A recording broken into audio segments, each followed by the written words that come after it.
Յորջան Կասկադ 60 ամիս փուլային վճարում բազմաթիվ առավելություններ։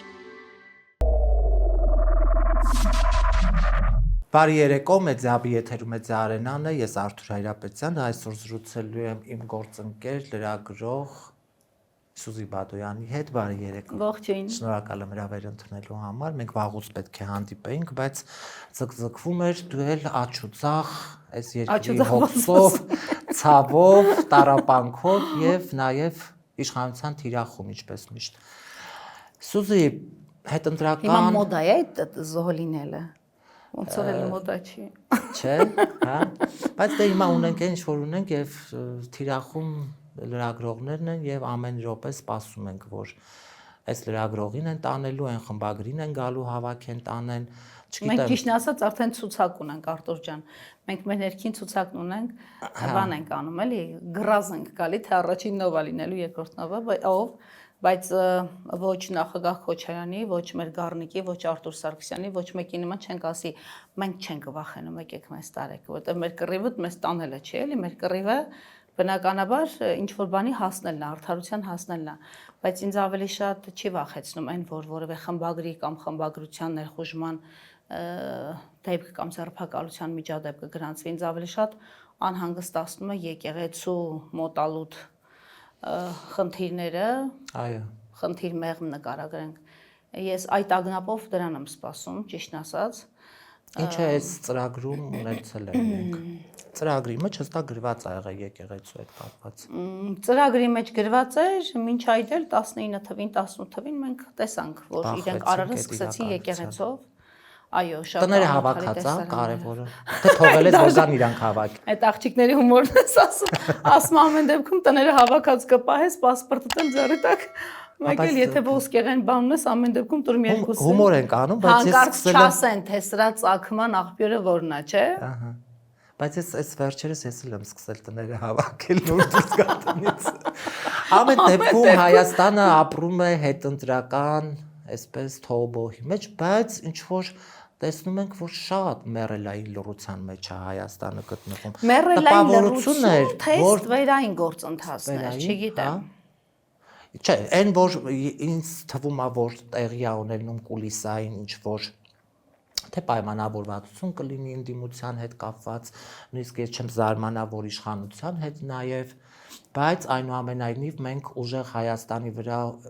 ես չէ, բայց մարդիկ հույս դրեցին եւ գնացին ընտրության։ Դու հիշի վերջին հազարամյակում, նկատի ունեմ նոր անկախ շրջանում, 1.500.000 ընտրող, այո, չէր եղել։ Դա եղավ նաև բոլորի ջանքերի։ Իմ ընկեր Արտուր Չախոյան նստել էր մեր տանը հաշվարկում էր, թե ինչքան մարդ է դրսում, ինչքան մարդ է ներսում, ինչքան մարդ չի գնացել ընտրության, ինչքան մարդ եւ այլն, 82-83% մաքուր մասնակցություն ապացուցեց։ Ինքն էլ դե հաշվապահ է, ապացուցեց, որ 83% մասնակցություն, մի հատ էլ տակն ու վրա անելով հաշվարկեց պետական ռեսուրս, մի հատ էլ հաշվարկեց վարչական հնարավորություններ։ Նայեց ասաց, չէ, այ Երևանին չի բռնում, որ պիտի 235,000 քվ ունենար ԿՊ-ն, ու այդ օրվանից սկսեց խոստանալ, որ պիտի հետամուտ լինի, մի հատ հասկանա, թե որտեղից ինչա կարում հետ բերի, բացահայտի, բայց ես ասեմ, որ իհարկե մեծ հպարտությամբ, մեծ ուրախությամբ ենք արձանագրում, որ հայը նորից իրեն գործոն համարեց, քաղաքացին իրեն նորից գործոն համարեց, որովհետև ինքը իրեն գործոն չէր համարում շատ վաղուց արդեն 20 եւ ավել տարիներ, եւ գործոն համարեց մի պահ, երբ Նիկոլը Փաշինյան ասում էր դու ես ընտրողը, դու ես որոշողը, դու ես Արցախի հարցը որոշողը, դու ես վարչապետը,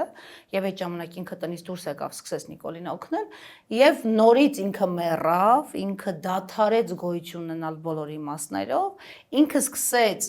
նորից արթնանալ իր մեջ ուժ գտնել եւ կազմակերպվել, ու դուք տեսաք, թե արևիտակ ինչ հերթեր էին գոյանում տեղամասերում, ընտրական տեղամասերում, եւ երիտասարդներն էին շատ ակտիվ էին երիտասարդները, հստակ խոսքով, հստակ ասելիքով, կամքով, ասում են ընդհանրապես կամքը ինքը սպառվող ռեսուրս է։ Այո, ինչպես էներգիան։ Ինքը, այո։ Բայց ես այնքան ուրախացա, որ այդ կամքը նախ արթուն է երիտասարդության մեջ, ի վերջո ապագան խոստանում են այս երիտասարդությանը, թեև ցավոք այդ ապագան որոշում են թոշակառուները։ Բայց արի մի բան էլ հասկանանք, ընտրությունները կեղծվել են, այդ մասին մենք որևէ մեկս մեր ներսում չունենք կասկած, բայց ինչու գնացին ընտրությունների ուժերը, այսինքն քաղաքական առումով, միջազգային արենայում իրենց կռիվը ճիշտ գրագետ անելու առումով գնացին, որպեսզի հետ ընտրականով իրավիճակ փոխեն, թե գնացին, որովհետև պատրաստ չէին նախընթաց գործողությունների համենայն դեպս այդպես ուրախ զվարթ ավտոբուսային երգերով, տենց կիսաֆանագրամային վիճակներով, կիսաարեստական ժպիտներով քարոզարշավ տանելը պիտի բերեր սրան, պիտի լրջմիտ լինեին ու խոհեմ լինեին, պիտի հասկանային, բոլորն էլ հասկանում են, որ Նիկոլ Փաշինյանը չունի կարմիր գծեր ու չի կարելի ասել կարմիր գիծը հատեց այսինչին, ոչ, կարմիր գիծը Արցախով վերջացել է, կարմիր գիծը ամենամաքսիմալը այդ է եղել ու զոհերը, որի մասով ինքը ընդունել է իր մեղքը։ Բայց արի խոստովանենք, որ այս ամբողջի մեջ, երբ որ Նիկոլին առանձնացնում ենք, Նիկոլը քաղաքական գործիչ է։ Նիկոլը process է տանում, Նիկոլը պլանն է իր գործում, Նիկոլը ըստ էության միշտ է քաղաքական գործիչ եղել։ Ինքը քաղաքական գործիչ է եղել։ Հիմա իհարկե նրա խոսույթը ամենևին էլ քաղաքական չի եւ ընդհանրապես եւ որևէ գործողություն քաղաքական չի։ Ինքը այլևս գլոբալ հարցեր է լուծում։ Նիկոլը վաղուց գլոբալ հարցեր է լուծում։ Նիկոլը չի լուծում ներքին բազարներ։ Նիկոլը վերացնում է խաչը եւ խաչի խորհուրդը, խաչի զորությունը, հետևանքները եւ ամեն ինչը։ Նիկոլը կրոնը վերացնելու Հայաստանում։ Նիկոլը վերացնելու է հավատը, Նիկոլը տղամարդու ֆենոմենը վերացրեց։ Այսինքն որ ասում ենք ինքը կոնկրետ կաթողիկոսի վրա է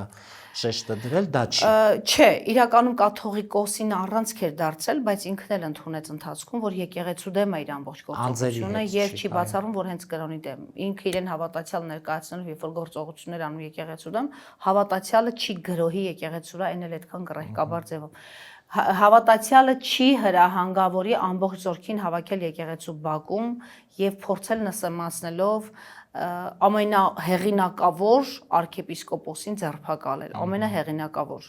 Ես անվարան եմ ասում այս տեքստը, որովհետեւ Աջապահյանի բարձր հեղինակության հետ կարծում եմ համաձայն են բոլորը։ Եվ այս տպավորիչ տեսարանները հիշեք ու հիշեք, թե ոնց էր զորքը նահանջում գլխահակ ու ոնց էր ինքը ավելացնում, պարբերաբար ավելացնում։ Ինքը ոչ թե հագուրդ էր տալիս իրեն, այլ ինքը իրագործում էր մի պլան, որին ինքը ամեն գնով գնաց այս ընտրությունները, որպեսզի այդ մանդատը ստանա եւ շարունակի։ Դա ասեց, մարդը պարզ ասեց։ Ով տվեց մանդատը, ինչքանով կեղծվեց, ցավը տանեմ, բայց եկեք ընդունենք իրականությունը։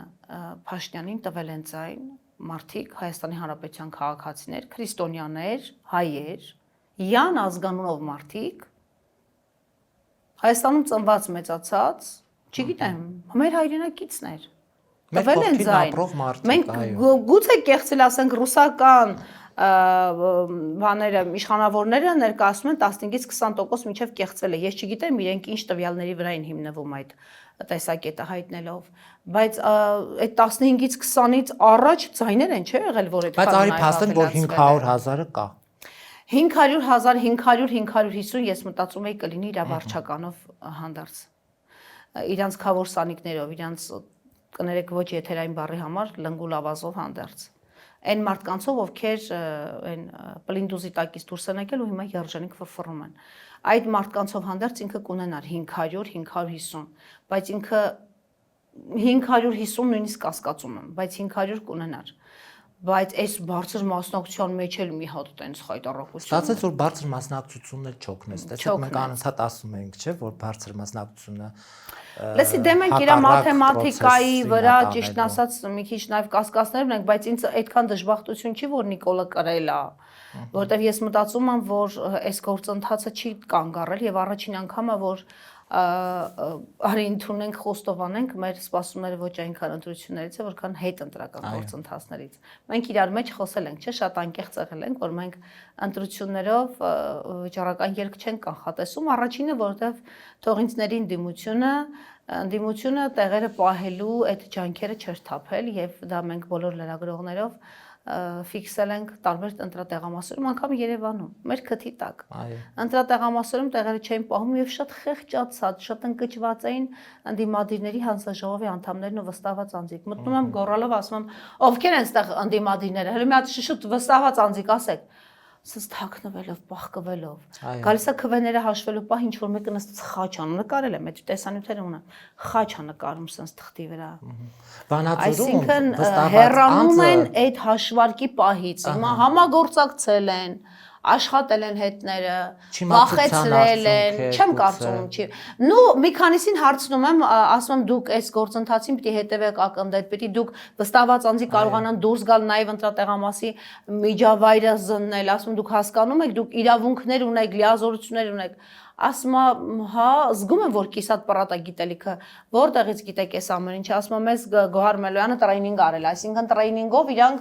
ընդհանրապես ինֆորմացիա են ստացել, բայց տրեյնինգով պատրաստվել ընտրությունները վերահսկելու, ասենց այ ոնց որ նիկոլականներն ասենց ատամներով պահում իրանք չունեին այդ։ իմ ընտրատեղամասում վստահված անձիկ չգիտեին, որ կարող են տեսանկարահանել ցանկացած րոպեին։ Երբ որ ես մոտեցա Վանաձորում։ Այո։ Երբ որ ես մոտեցա ասեցի, եթե ընտրախախտում ա եղել դու լրագրողին ես զանգ տալիս, որ գա հասնի, ինչեւ հասնելը պարզա որ դա վարքյանների բանա, չէ, գործողություն է։ Ասես դու ունես ֆիքսած, ասես իսկ ես իրավունք ունեմ նկարելու, հասկանում ես։ Եվ ընտրությունը նույնիսկ իր քնչական մտնել ցուցմուն գրելն էր նկարում։ Ասա Հայաստանում վաղուց իրավունք չկա։ Այո։ Գոյությունի զոռբայություն։ Իսկ դու ունես իրավունք, որտեղ դու վերահսկում ես ընտրական գործընթացը եւ քեզ վստահված է հայի քվեն պահելու ծանր իրավունքը լիազորությունը։ նաև, այո։ Սուսի, նաև հիմա գիտես, ես ասացի մեռելային լռություն ա տիրում, գուցե ինչ որ բաներ են խոսվում, հիմա պիտի սահմանադրական դատարան տան, պիտի սպասենք սահմանադրական դատարանը։ Չէ, բայց մինչև այդ ընդհանրեն այսօր տեղեկացար ինչ նորություններ ունենք։ Գլխավոր դատախազությունը արդեն դիմել է որպեսզի կարողանան ցեմենտի գործարանում, Ծաղրուկյանին պատկանող ցեմենտի գործարանում բան նշանակել, ժամանակավոր չէ, ժամանակավոր պաշտոնակատար տնօրենի, ինչպես որ այո, ինչպես որ նույնը արել էին Հեծի դեպքում, այո, Ռոմանոս Պետրոսյանը նշանակեցին ժամանակավոր կառավարիչ, հիմա ժամանակավոր կառավարիչ փաստորեն այնտեղ ինչ որ բաներ են իբր թե բացահայտել եւ նշանակում են ժամանակավոր կառավարիչ, այս մեկ, երկրորդը Ռոբերտ Քոչարյանին կալանքի տանելու անձեռնմխելիություն ձեռքելու արդեն դիմումն են ներկայացրել ԿՀ-ով ու դու գիտես նաև Դավիթ Հինղազինյան, մեր հարգարժան Դավիթին են ուզում ձերբակալեն, կալանավորեն։ Նա իշխանությունը գործում է, իշխանությունը գործել է ու գործում է միշտ։ Իսկ ընդդիմությունը այսօր սպասում է սահմանադրական դատարան տան, սահմանադրական դատարանը ինչա որոշելու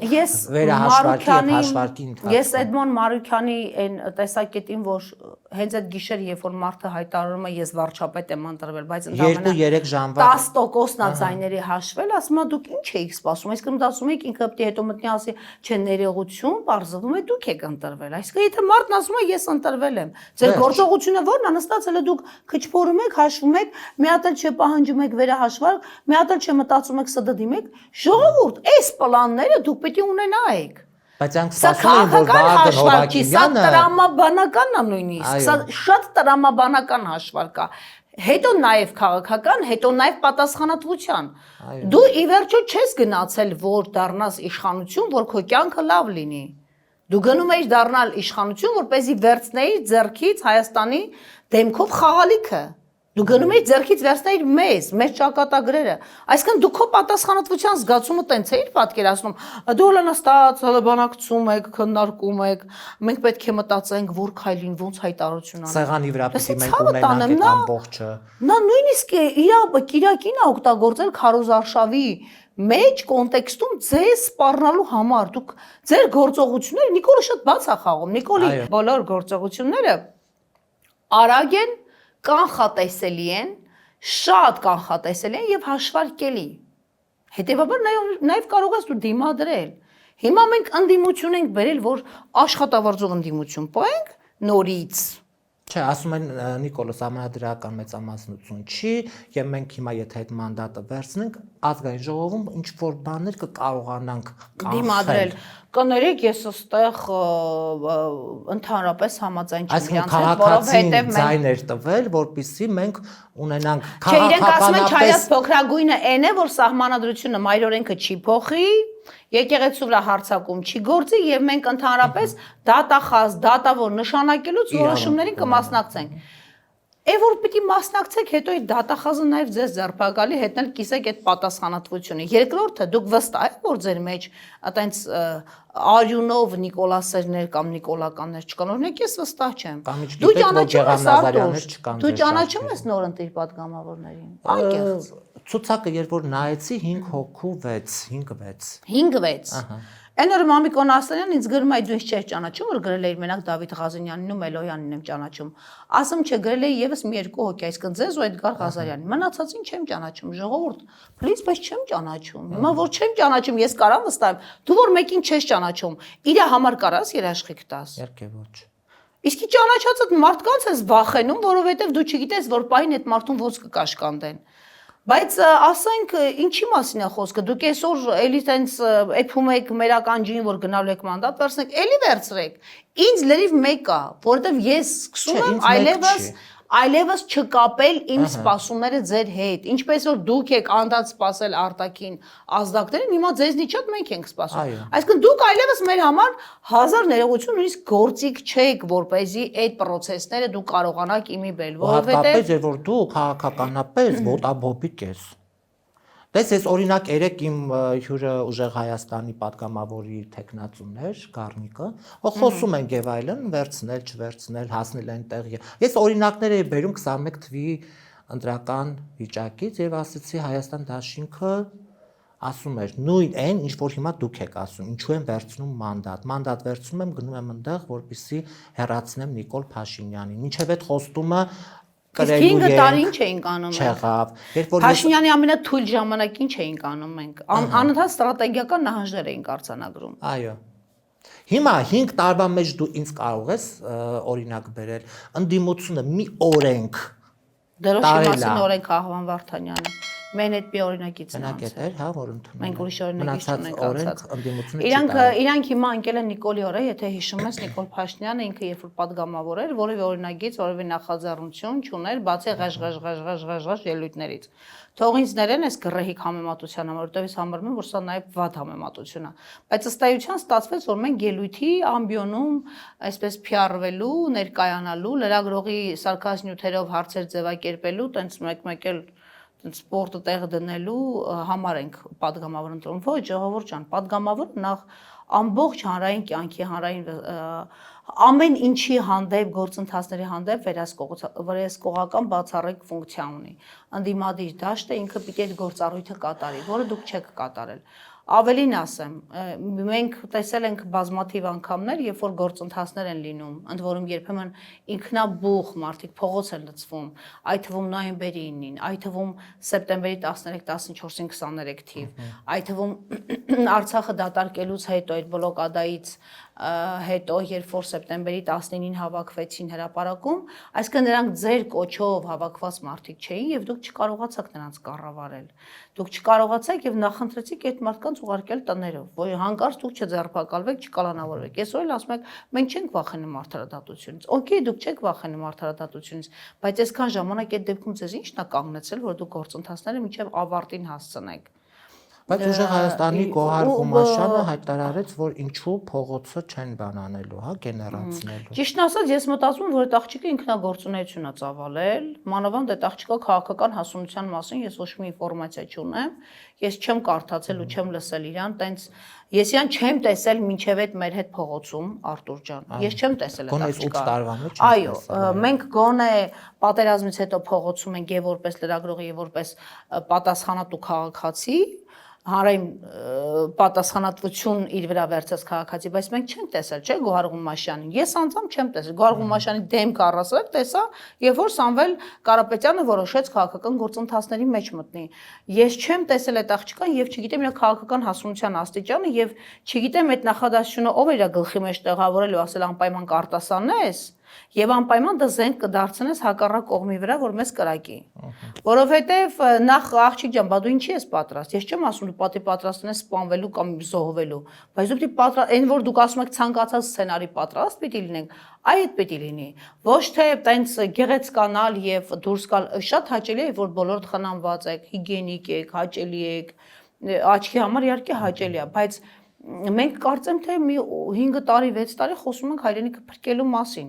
Իսկ հայրենիք փրկել է դա, ծնողին փրկել է, ծնողին փրկելու համար ինձ թվում է դու ժամանակ դու չունենաս ոչ Հայրենիք փրկել է վերջի քո կյանքով տենց զբաղվելու, հա, էլի,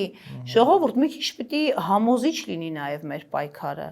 Ու ես համաձայն եմ, կարող է մրցակցության մեջ նաև պետք էր այդ ուրախ ավտոբուսի այլընտրանքը ստեղծել այդ ուրախ դեմքերով։ Ինձ նաև ասում են դա ստրատեգիա է, որովհետև երիտասարդությանը հրապուրիչ դառնալու, երիտասարդությանը ներգրավելու համար։ Բայց որ դու ունես հստակ, պետությունը կայուն է, հասկանում ես, իշխանությունները այսպես ոչ թե քաղաքական պայքար է։ Այդ պայքարը լինում է ընդդիմություն եւ իշխանություն։ Արի սենց ասենք, պետություն փրկելը կարող է արդեն ծնվել է, եկեղեցին փրկելու։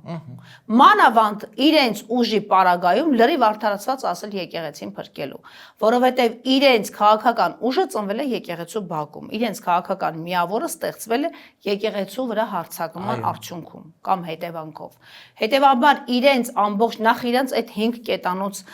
ծրագրի մեջ, որոնք այդպես շատ հրապուրիչ են եւ տպավորիչ, իհարկե չեմ էլ կասկածում, որ Սամվել Կարապետյանը դրանք նաեւ կիրագործի, բայց հաշվի առնելով, որ իրենք եկեղեցու դեմ պատերազմի մեջ են ծնվել, հետևաբար իրենց կետերից մեկը պիտի լիներ այդ արժե համակարգի մասին, այլ ոչ թե ֆինանսական կամ նյութական բարելավման, չէ՞, մեր կյանքը փոխելու։ Էլի չքննադատեմ սուր, որտեղ մտածում եմ կարողա ստրատեգիա է։ Ի վերջո, այն որ փողոցում տղամարդիկ իրար հետ կռվում են, հետո ասում են ապեր իտոգը ասա։ Հիմա մեզ իտոգն է հետաքրքիր, չէ՞ Արտուր ջան։ Արանքում ով ոնց ինչ մարտավարական հնարքներ գործի կդնի, թող դնի։ Բայց մենք չենք քննարկում եւ քննադատում այս պահին ես որպես լրագրող, դու որպես լրագրող։ Մենք քննարկում եւ քննադատում ենք եւ մեր կարծիքը բաց կապով, փակ կապով, տեսախցիկի առաջ ուղակի մեր միջավայրերում զրույցներում այս նույն բովանդակությունն է կրում եւ նաեւ Իշխան Սաղաթելյանի դες փայլուն հարաբերություններն եմ ինձ շատ հարազատ ընկեր է ինքը շատ վաղուց եւ նաեւ Իշխան Սաղաթելյանի հետ եմ ես նույն անկեղծությամբ խոսում Գառնիկին, որին շատ եմ սիրում, Գառնիկի հետ եմ նույն կերպ խոսում, այսինքն իմ զրույցի թեման եւ խոսույթը չի փոխվում, պարզապես մենք բոլորս վախով այսպես իրենց փայփայելով, որովհետև իրենք են նաև հասարակության մեջ դիմադրություն ձևավորողը եւ դիմադրությունը պահողը, դիմադրության ուժը պահողը եւ դրսի համար է դիմադրություն պահողը։ Հիմա դու դա ասում ես, հիմա մտածում եմ, չգիտեմ դարշե ինչ կլինի։ Հիմա դու դա ասում ես, որ ձեր տուն մարդ չգա։ Թողամ բարով գա։ Ասма տպավորությունն է, որ Մեր տուն արդեն մի անգամ եկել են, քեզ հիշեցնեմ։ Մի անգամ եկել են ու ես տանը չեմ եղել, էլ հաստատ չեն գա։ Այո, քրեականից։ Ես գիտես հիմա նայ, օրինակ ինձ գիտես ինչն է նայ։ Արի, բայց մտածենք կներես ցավը տանը, որ քեզ ընդհատում եմ, բայց արի մտածենք, որ նախ Ռուսաստան հետարքիր դիրքավորվել է ու մինչև այս պահը չի շնորհավորում։ Հայաստանում իրեն ընտրությունները չավարտված, բայց լեգիտիմ հռչակած Վլադիմիր Փաշինյանի։ Ինձ ինքը որոշակիորեն տալիս է պատկերացում, որ գործընթացները չեն դադարել։ Ես մտածում կարող ասա թանկ գնով վաճառվում է Տրամպի վրա։ Իրանի եւ Ամերիկա, որ պետք է ստորագրեն։ Իրանի եւ Ամերիկայի հարաբերություններն են շատ հետաքրքիր դասավորվում, այդ թվում դու լավ ես հիշում, 2 օր առաջ Իրանի այն падգամավորը, որը իրենց անվտանգային հարցերի հանձնաժողովի անդամ է, ինչ հայտարարություններ արել, որ զենքերը եւ նախ օդանավակայանը Բաքվում օգտագործվել է իրենց դեմ, Իսրայելը իր զինանոցը հավաքում է ռազմական օդանավակայանում, այդ թվում Թուրքիան է զինանոց տեղավորում այնտեղ, եւ իրենք ասում են, որ Բաքուն պիտի հասկանա առնվազն 3 ժամ է տևելու այն process-ը, երբ մենք կոչնչացնենք այդ պետությունը առհասարակ, այսինքն Իրանը ապացուցեց Ամերիկային, որ ինքը թույլ չի եւ ամբողջ աշխարհին, որ բլոկադայի մեջ 30 տարի ինքը պետություն էր մի խայտարակ ամուր եւ ճիշտ հիմքերով ստեղծված։ Եվ այս պետության, որը մեր հարևանն է, այս պետության հետ հարաբերությունները անուղակի ուղակի իմաստով անդրադառնում մեր վրա։ Եվ ես կարծում եմ այս փուլում այդ արտաքին process-ները շատ հետաքրքիր դասավորություն են ստանում եւ իզուր չի, որ ընդդիմությունը դիմել է սահմանադրական դատարան, ինձ թվում է նաեւ ինքը ժամանակ է այսպես շահում այս ընթացքում հասկանալու գործընթացները, բայց ինչ կլինի, եթե գլխատվի ամբողջ ընդդիմությունը, որովհետեւ տեսնում եք Ծառուկյանին, Ռոբերտ Քոչարյանին եւ Հնարավոր է նաև Սամվել Կարապետյանին կալանքի տանելու նորից որոշումներ Դե կայացվել։ մարդ ասեց մեզ մանդատ են տվել, մենք եռագլուխներին պետքա վերացնենք։ Հա, ինքը անազատության մեջ պահենք, մինչև մյուս ընտրություններ։ Չէ, ինքը ավելի վատ բան էլ անում, ինքը մտածում է, որ կարող է все-таки արտահերթ ընտրություններ լինեն։ Ինքը հիմա փակում է նաև այդ դուռը, ասում է, այս օրինագիծը, գիտես, հապճեպ մի հատ օրինագիծ են բերել բրդումը, որ ընտրակաշարքով մասնակցություն ունեցել ընտրություններին, հետևաբար ինքը պիտի իրավունք չստանա հաջորդ ընտրություններին մասնակցելու, այսինքն իրանք վերացնում են ըստ էության ընդդիմություն չպիտի լինի, իրենց համար հարմար մարդիկ պիտի լինեն, էլի խորհրդարան։ Հիմա ես այլևս ասացի, չէ, որ Նիկոլի դեմ որևէ չասեմ պայքարի միջոց, բայց Նիկոլի դեմ ես այլևս ոչինչ չունեմ։ Այդ մարդը շատ ազնվորեն խաղում է, ազնվորեն ասում է ինչ եմ անելու, եւ քայլերի հաջորդականությունը տանում է նրանում, որ մենք տեսնում ենք, հա, ինչ ուզում անում է, ինչ ուզում արեց եւ այս ամբողջի մեջ նաեւ մարսեց, ինչու ոչ նաեւ մարսեց։ Ինձ ջղայնացնում է, երբ որ ուժեղ Հայաստանի ներկայացուցիչներին, ովքեր կային ցուցակում, մի քանիսին հրավիրել եմ իմ տաղավար, երբ որ ասում էի մենք գնում ենք ընտրությունների ինչ ծրագրով, ասում էր միայն բացառապես հաղթանակի ենք գնում, երբ որ հայտարարում էի պլան B ունեք, ասում էր չէ, մի ասեք այդ պլան B-ի մասին, որովհետեւ մենք բացարձակ հաղթանակի ենք գնում։ Այսինքն դու բացառում ես, որ պլան B ունեն։ Հիմա տեսնում եմ, որ չունեն։ Հիմա ուզում եմ հասկանալ իմ ամբողջ նպատակը եղել է դանդաղություն ունեն։ Հələ ուզում եմ մի քիչ լավատես մնալ։ Ես մտածում դինոզավրի լավատեսություն ունեն, որովհետև ճիշտ ասած ուժեղների դաշտից եկող սլիվերը այն մասին են, որ իրենք հակված չեն մանդատները վերցնելու։ Նույնիսկ իրենց մոտ մի քանիսի հետ մասնավոր զրույցներ են ունեցել։ Իրենք ասում են մենք մեր անելիքները եւ օրը չենք պլանավորում, որովհետև քաղաքական թիմը պլաններ ունի եւ քաղաքական թիմի պլանները ուղիղ ազդում են այդ ամենի։ Իսկ քաղաքական թիմը կուռ է։ Ինչ գիտենք, այնտեղ կլինեն Գեղարդազարյաններ։ Քեզ պարզ ասեմ, իրականում ինձ համար են առաջին 30-ը, որոնք անցնում են խորհրդարան, ճիշտ է, չես կարող ասես որ կարևոր չի, որովհետև այդ մարդիկ օրենսդրի անդամներ են, նույնիսկ եթե իշխանություն էին լինելու։ Բայց իրենց back office-ում շատ հետաքրքիր մարդիկ կան, լուրջ կարողություն ունեցող գիտելիք եւ ինստիտուցիոնալ հիշողություն ունեցող մարդիկ կան, ես ամեն դեպքում մտածում եմ գործընթացները այդ մարդկանց ձեռքերում է եւ process-ները իրենք են վարում այս ջահելների դեմքով։ Կամ ջահելները, եթե նկատել ես Քարոզարշավի կեսից ուղակի չկային։ Նկատել ես։ Քարոզարշավի կեսից, երբ որ արդեն Սամվել Կարապետյանը ինքը հնարավորություն ունեցավ ուղիղ շփվելու մարդկանց հետ, իրանք այլևս ակտիվ չէին, ինձ թվում է դա մարտավարական մոտեցում է, իրենք հասկացան, որ սխալ էր այդ մարդկանց դեմքով ներկայանալ երրորդ ուժ։ Հիմա ենթադրում եմ, որ այդ խելոք կարող մարդիկ են գործընթացները վարում եւ իրենք են որոշումներ ընդունում եւ դեռ որոշումների տեղ կա, մանավանդ չմոռանանք, որ սոցիալական բունտեր կհասունանան շատ շուտով ու դա կլինի, ասենք, այս ամբողջ ամառվա ընթացքում սկսած ցեմզավոդի թեմայից, Սեմենտի գործարանի գազը շատ լուրջ խնդիր է ինքը իրենով ներկայացնում, ընտրական արդյունքները, որոնք դեռևս հաշվի չի նստում սրա հետ նաև Ռուսաստանը, իսկ Ռուսաստանի հետ մենք ոչ միայն դաշնակից ենք, առայժմ մեր ամեն ինչով տենց պորտալարով կախված ենք Ռուսաստանից, եւ Նարուշկին երեք արտաքին հետախուզության պետը տեսար հայտարարել էր, որ երկար գործընթացներ են Հայաստանում սպասվում։ Այս գործընթացներ ասելով նկատի ուներ, որ դիմադրություն կլինի, թույլ չենք տա, որ գազ եւ այլն այս կախվածությունը կամ ընդհանրապես այս դաշնակցային հարաբերությունը տես թելով կտրեն, ուղակի կտրեն ու վերջ, թե ուրիշ բաներ ենթադրում, չգիտեմ։ Ամեն դեպքում ես հույս ունենամ, որ իրենց սխալների վրա ուղղվել են դիմությունը կամ էլ այս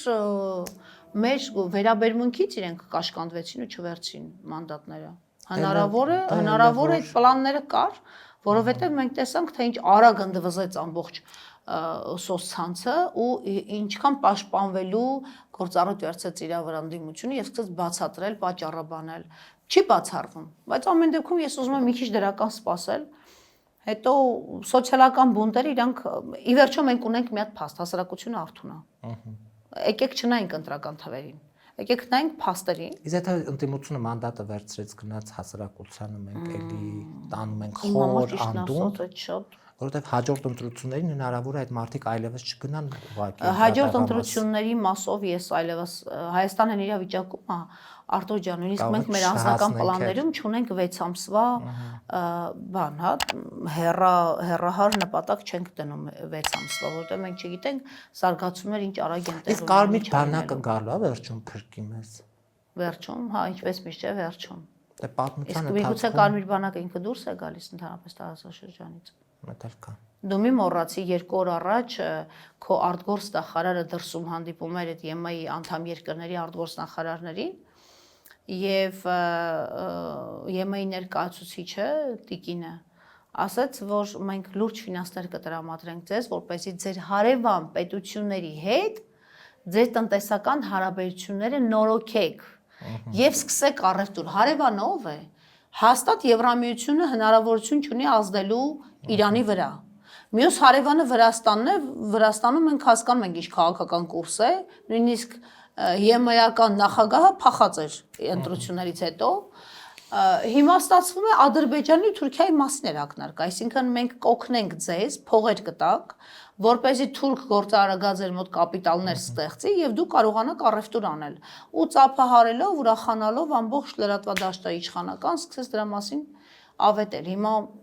այսինքն հասկանում ես, չէ՞, Հայաստանում ինչ է ստեղծվել։ Հայաստանում ստեղծվել է փաստացի ոչ թե Նիկոլամետ կամ ՔՊ-ամետ, Թուրքի հետ ամեն ինչի պատրաստ եւ Թուրքին ամեն ինչով մերժող հասարակության 2 խումբ։ Որն է մեծ, որն է փոքր, այդ չի արտացոլվում ընտրություններով։ Ես ամեն դեպքում մտածում եմ, որ դա ընտրություններով չարտացոլված թիվ է։ Այդ մենք կհասկանանք առաջիկայում, երբ որ եկեղեցու եւ ավելի վճարական քայլերի դեպքում տնտեսական թեմաներում բլոկադա եւ այլն, մենք այդ ժամանակ արտահայտի կտեսնենք։ Այսինքն որ մենք պատմության ընթացքում ունեցել ենք ընտրյալներ, ովքեր որ այս ընտրյալներն են միշտ պահել, հա, երկիրը այդ հիմքում եղել են իրենք, այլ հիմա ինչի, հա։ Այսինքն իրավիճակը ով կկառավարի։ Իրավիճակը ինձ թվում է, եթե էլի չզսպեն ու չուղարկեն մարդկանց տներով, մարդիկ իրենցով կկարողանան ինչ-որ բան փոխել։ Իրենք ընդամենը իրավիճակը պիտի կառավարեն զուտ բախումներից խուսափելու կամ քաղաքական պատասխանատվությունը վերցնելու իմաստով։ Հա, ոչ թե գնան ազգային ժողովի մոտ ասեն գնացեք տներով կամ գնան մտնեն գրաված պետական շենքեր ասեն գնացեք տներով, այլ ընդամենը քաղաքական պատասխանատվություն վերցնեն։ Այն որ հայտնի խոսույթ կա, ասում է նոյեմբերի 9-ին իշխանությունը գետնին գցած էր։ Ես հավատում եմ դրան եւ դա մենք տեսել ենք։ Նիկոլին խեղճացած, ընկճված, իրավիճակը ընդհանրապես չպատկերացնելով, բայց արի համաձայնում որ ժողովուրդն էր ուղղակի ինքը։ Ահա, ժողովուրդը ինքը ընդվզեց, բայց ընդդիմությունը պատրաստ չէր այդ գործընթացին, թեև մինչև այդ ինքը անընդհատ կապիտուլյացիայի թուղթը ուզում էր գնալ բանակցել եւ պատասխանատվություն կիսեր հետը։ Ստացվեց, որ այդ կապիտուլյացիայից հետո զարգացումներին պատրաստ չէր ընդդիմությունը։ Ես գոնե մտածում եմ հիմա պատրաստ կլինի։ Եվ այդ անձերի շուրջ այդ փառասիրական բաներից դուրս են եկել, մի քիչ կպել են հողին, որովհետև բոլորը բանտի հոտը տեսան եւ բոլորը հասկացան, որ գիտես պատվաբերել է իրենց համար այսօր լինել այդ առաջնորդը։ Իրանց համար պատիվը պատմության մեջ մնալ ոչ թե ամենաազդեցիկ, ամենատպավորիչ, ամենախարիզմատիկ, չէ, իրավիճակը փրկած մարդ։ Այո։ Որովհետև մենք 21-ից հետո այս խորհրդարանը, ինչքան որ Նիկոլն է փաթեթավորված Արցախը հանձնել, այս խորհրդարանը պատասխանատվություն է կիսում նաև ընդդիմության հետ կապված, որովհետև ընդդիմությունը այնտեղ նստած է եղել։ Պատմության մեջ չի գրվել, որ գիտես, այս ընդդիմությունը գիտեք, ինչ բերեց ազգային ժողովի իրենց այսպես դիմացները դրոշը դրեց եւ որոշեց իր օրակարգով գնալ, հետո մերժեց, հետո բոյկոտեց, այս արեց, այն արեց։ Ոչ, այս իշխանության եւ այս ընդդիմության օրոք հանձնվել է Արցախը։ Հիմա ես չեմ ուզենա, որ այս նորելուկները, ովքեր որ ժողովուրդը գնաց եւ ձայն տվեց, մանդատ վերցնի եւ գնա Հայաստանի ճակատագիրը։ Ինչքան է իջել մակարդակը քաղաքական մշակույթի եւ քաղաքական երկխոսության, ասենք Հայկ Կոնջորյաններին ստիպված պիտի լսես հմեկով, Պիտի ասես ինչ որ ջահել երեխեքի, որոնց չես ճանաչում, իրանք քո մասին պիտի խոսեն, քո ճակատագրի մասին հարցեր տան, իրանք պիտի քեզ երաշխավորեն, հետո մտնեն եթեր, ասենք աբսուրդ է, էլի ընտրություններն ավարտվել են։ Այն 3 տղամարդիկ, որոնց վրա հենվել է հասարակությունը կամ որոնց ուժ ա տվել իր քվեև, ասել գնացեք, կպեք, կռվեք, փրկեք։ Ջահել ջուրներ են մտնում, եթե բարև ձեզ հարգելիս, մենք ձեզ չենք լքի։ Ջանիկ, բայց դու ով ես։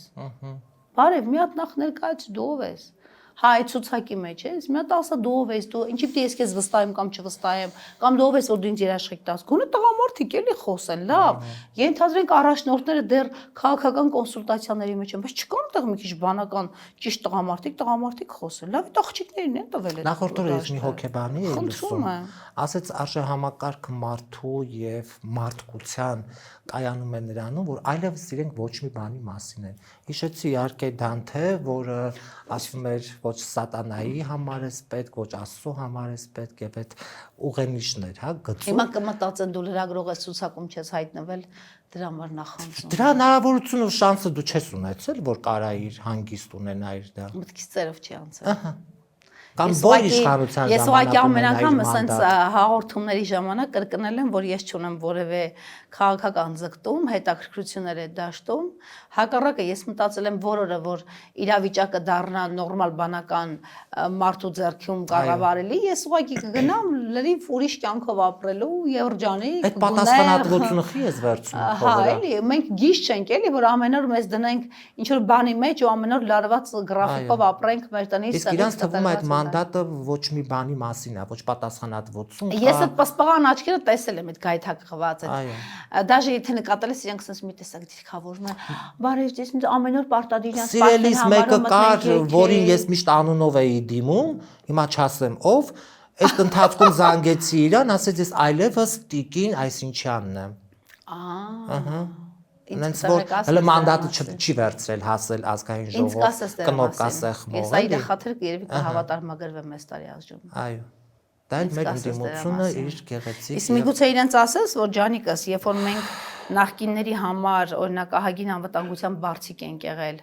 որևէ խոհեմ լուրջ հարց չտալով, սпасելով իրենց գործողություններին, միգուցե այս անգամ մենք էլ անվտանգության բարձիկ չլինենք, միգուցե այս անգամ ձեզ սկսենք իսկապես հարցեր տալ, գոնե կարելի է այս ընթացքում մի քիչ համեստ լինել։ Այդ անտերհամեստությունը հատկապես երբ որ լրագրողները հատկապես այս ընթացքում շատ զիջողականության են գնացել, շատ։ Այո։ Եվ ամփոփելով մեր զրույցը ես ինչու մարդ եւ մարդկություն այդ հարաբերությունները փորձեցի Դանթեով տանել, հիմա ինչ եմ ուզում ասել։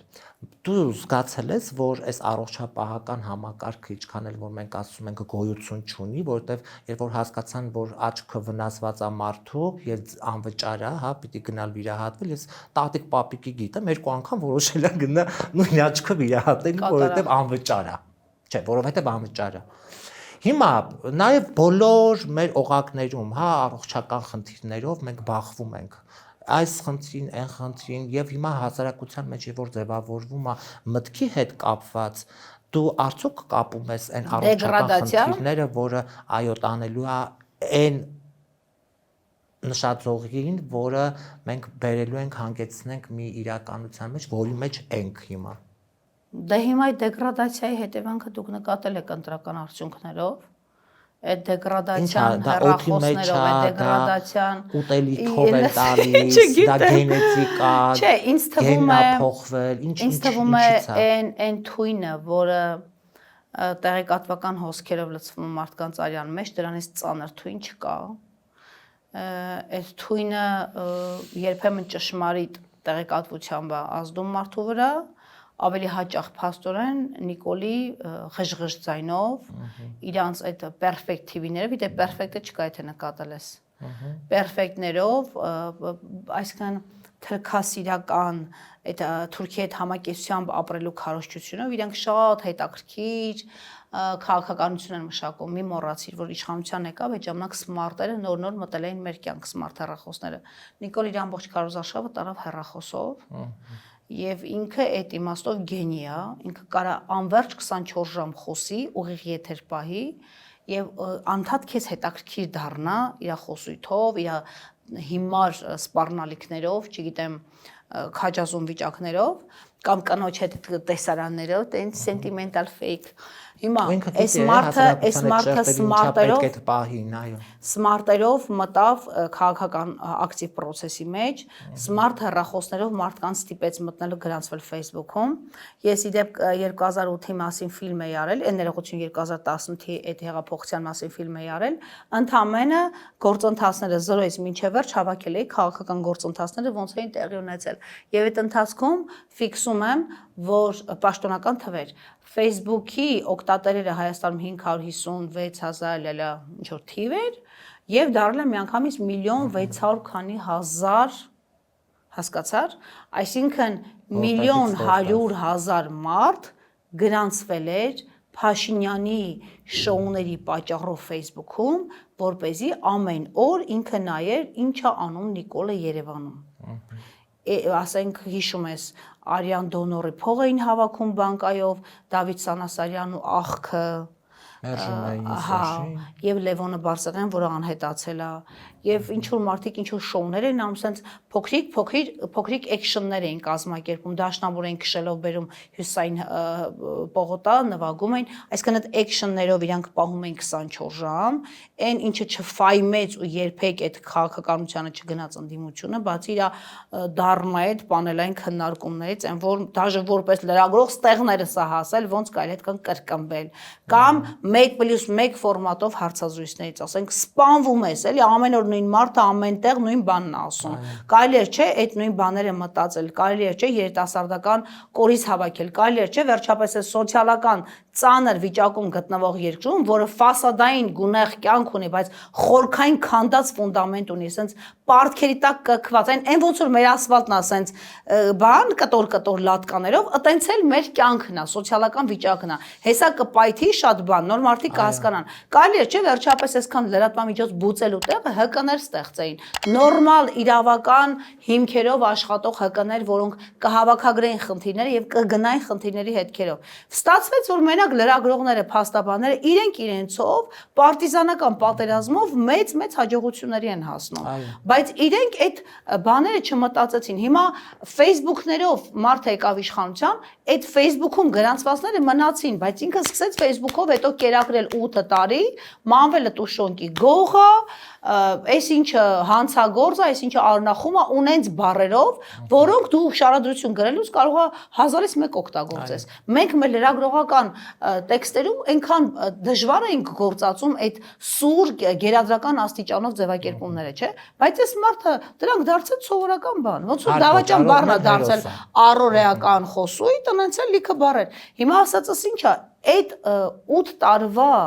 մաղձը լսի փտծրել է մարդկանց ուղեղները։ Իսկ այդ պայթունը մանավանդ ձեռի հետ էլ մի քիչ էլ իրանք տենց են որ ասում տեղում չէին։ Ասենք տեսել ես չէ որ գնում ենք ինչ որտեղ ինչ որ բան ուսա։ Բա ուր էի 10-ից առաջ, ասում գեր, ես միշտ եմ եղել, դու պրոստը չես կարդացել այն ժամանակ։ Դու հիմա Facebook կարդացող ես։ Դու չես կարդում լուր տեքստ, դու չես նայում նորմալ ռեպորտաժ։ Դու ընդհանրապես լսում ես Նիկոլին եւ այդ թույնը հիմա մարդկանց դեգրադացրել է։ Հիմա իրանք հիվանդել են, հազար ներողություն, երբեմն շեղված են, ատում են իրար ֆանտաստիկ խայտարակ աստիճանի, իրար ատում են մարդիկ եւ ագրեսիվ են։ Լսի այդ մեքենաները, որ տեսնում ես վարում են, ագրեսիա, չի։ Կամ էս քաղաքը, որ sense քարուքանդ է, այսօր դու ես պատմում Ամիրյանի վրա, որ քարուքանդ են արել, վերջում սխալ միացում են տվել։ Ջրատարակ այո, վնասել։ Բայց դու զգում ես, որ չեն բողոքում։ Դու նկատում ես, ասենք մետրոնոմում խանութները լցվել է, տարել է ջուրը, չեն բողոքում։ Հələ հիշի Տարոնի Սիրունչին, հələ հիշի Տարոնի աննախադեպ ձյունը, 40 սանտիմ ձյուն մենք բողոքում ենք, որ ծաղիկներ են ինչ որ բերել, ինչի են այդ աստիճանի շատ ծաղիկներ, այդ փողը որ Ցավը տանեմ, ես հիշում եմ սոցապը ամեն ամսվա 4-ին ներողություն էր խնդրում, եթե ուշացած էր լինում թոշակները, ամսի 4-ին ներողություն են խնդրում եւ գրում էին ամսի 5-ին կբաժանվեն։ Հիմա կարա թոշակն էլ ուշանա, պարտքերը տա ավելանում։ Դե լավ, կարևոր չի, կարևոր 10,000 դրամ թոշակը ավելացել է։ Ինչ ես խոսում։ Տատիկ պապիկներն էլ անվճար գնում են մարդկանց մոտ եղանակ փոխել, սիրտ են վիրահատում, ոտ են վիրահատում, ինչ ասես վիրահատում։ Դե հիմա լքված հասարակություն էր ինքն իրան տերով ասում։ Ու այդ տերովը Նիկոլը։ Վերջացավ։ Մի մարդ, որը իսկ իր ընտանիքի անդամներից հարցնես, երևի խաբար չի, չգիտեմ։ Ասում այն ժամանակ մենակ ասֆալտը չէր, ասում հիմա առողջության մասին էլ է մտածում, որ հիվանդանոց։ Բայց ամենաֆանտաստիկը, որ ասում է ասֆալտ է սարքել, ասֆալտ է արել ու դպրոց է սարքել, ասում ես, այ քո յուրդը չբեր 231 դպրոց է փակվում։ Այո։ Ու սահմանամերձում է փակվում է Մարալիկում, փակվում է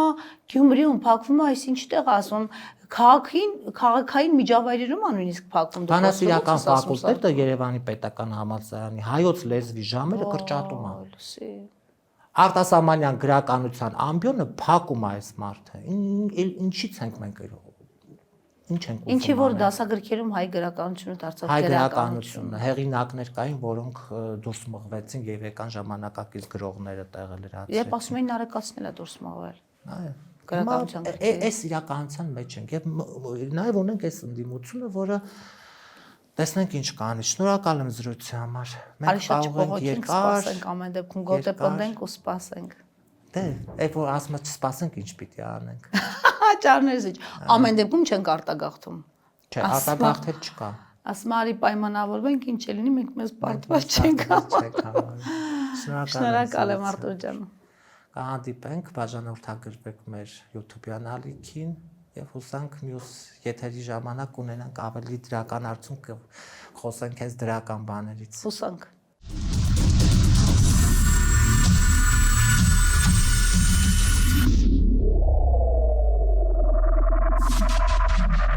Գյուրջան Կասկադ 60 ամիս փուլային վճարում բազմաթիվ առավելություններ